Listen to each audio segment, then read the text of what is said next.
AlJazeera live from Doha. I'm Anand Naidu. Also ahead, yet another battleground emerges in Libya. Anti-Gaddafi forces claim control of the strategic town of Ras Lanuf.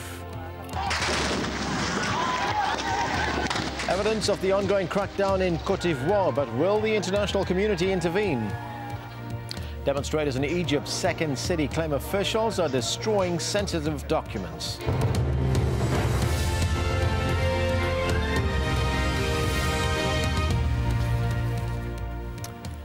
It's more than 2 weeks since anti-Gaddafi protesters called time on the leader of more than 40 years, but he's still in control of the country. On Friday, Muammar Gaddafi appointed a new ambassador to the UN, while forces loyal to him are stepping up their attacks to regain lost territory. Let's take you through the very latest. Gaddafi's troops have attacked areas in and around the opposition-held city of AlJazeera, just west of Tripoli. Reports say at least 30 people have died, but the area remains under rebel control. In the capital, tear gas and rubber bullets were used to break up an anti-Gaddafi protest after Friday prayers. But later, pro-Gaddafi supporters held a rally here as well.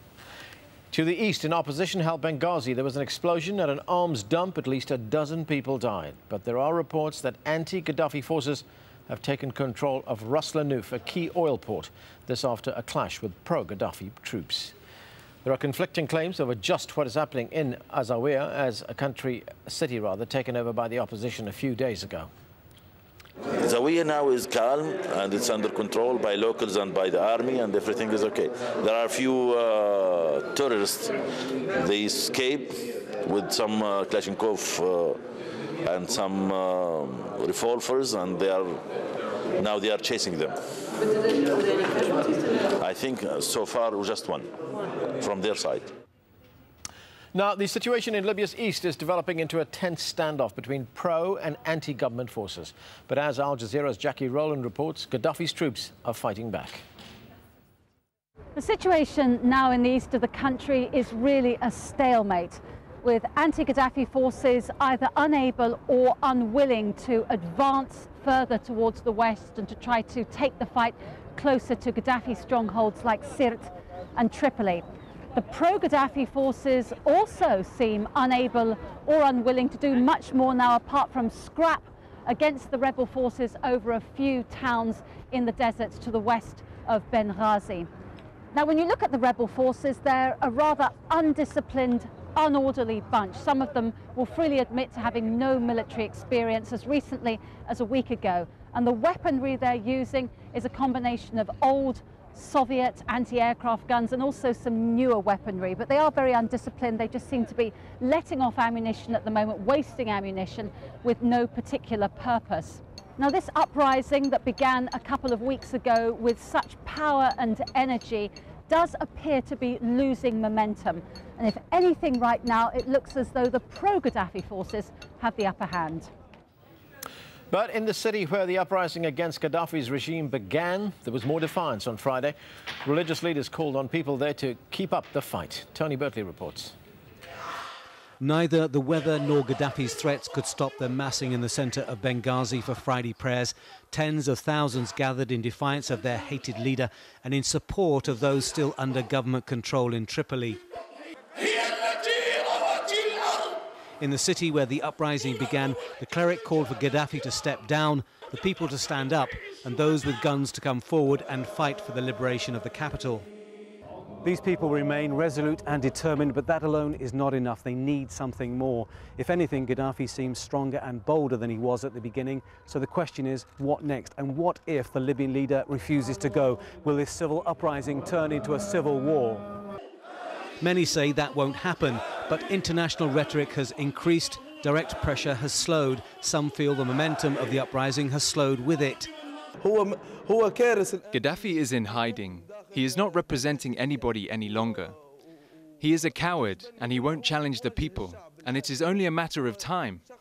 People here know Gaddafi has weathered international storms and sanctions before, most notably after the downing of Pan Am 103 more than 20 years ago, and there are still real concerns in free Libya. We need to think of the life of the Libyans first as a priority, so we are asking for the help of the international community under the UN flag. From the streets, though, there are no doubts. Those in Benghazi seem totally committed to the fight, wherever it may lead. Let him drop bombs on us. We're not afraid of anything. We're not even afraid of his mercenaries.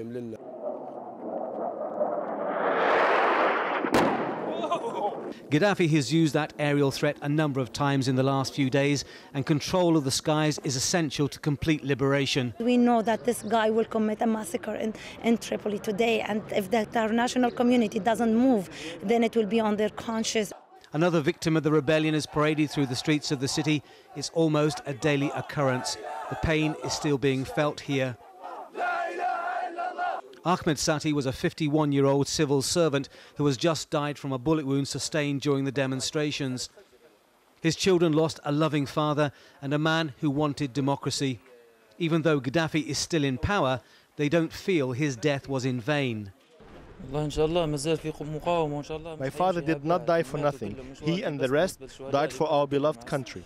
With the death toll now said to have surpassed 1,000, the heart of the revolution is suffering. And throughout Libya today, there is still uncertainty, there is still anger, and there is still death. Tony Bertley, Al Jazeera, Benghazi. We're now joined live from Washington, D.C. by Tim Irwin, Senior Media Officer at the United Nations Refugee Agency. Mr. Irwin, thanks for your time. We have seen in the past few, about 24 hours, in the past few hours, a rapid decrease in the number of refugees crossing, especially on that border between Libya and Tunisia. To what do you attribute that decrease? It's been going on for about 24 hours, as you say. Yesterday and today, we saw both days about 2,000 people make the crossing from Libya into Tunisia, whereas in earlier days we'd been seeing between 10 and 15,000. So it really is a very dramatic decrease in the number of people crossing. But it coincides with what our people on the ground is saying is a very visible presence of pro-government security forces on the Libyan side of the border. And we're also hearing reports from those who are crossing of them being stopped, of them having their cell phones taken from them, having their cameras taken from them. So it does appear that there is a further engaged security presence on the ground. Any indications at this stage on the number of people who are now trapped behind that border? It's very hard to say. I mean, most of those who have come out have been migrant workers, Egyptian nationals, Tunisian nationals. We have about 10,000 Bangladeshi nationals now on the ground on the Tunisian side of the border. But, you know, there are estimates that there are up to 1 million Egyptians alone inside of Libya, and many other foreign nationals as well. So the number has got to be substantial, even though about 80 to 90,000 have crossed in Tunisia. So there's still significant numbers of foreigners inside of Libya. And that number that you're talking about, 80 to 90,000 people who've already crossed into Tunisia, are they able to get to their home countries? Well, what we have seen as the numbers of people crossing has decreased, the number of people able to get out of Tunisia has increased. We had appealed earlier for additional aircraft and logistical support, and we're happy to say that we have been receiving that. Many more planes have been flying out of the small local airport there. So we have still about 12,000 odd people still on the ground. UNHCR has set up a transit camp and is looking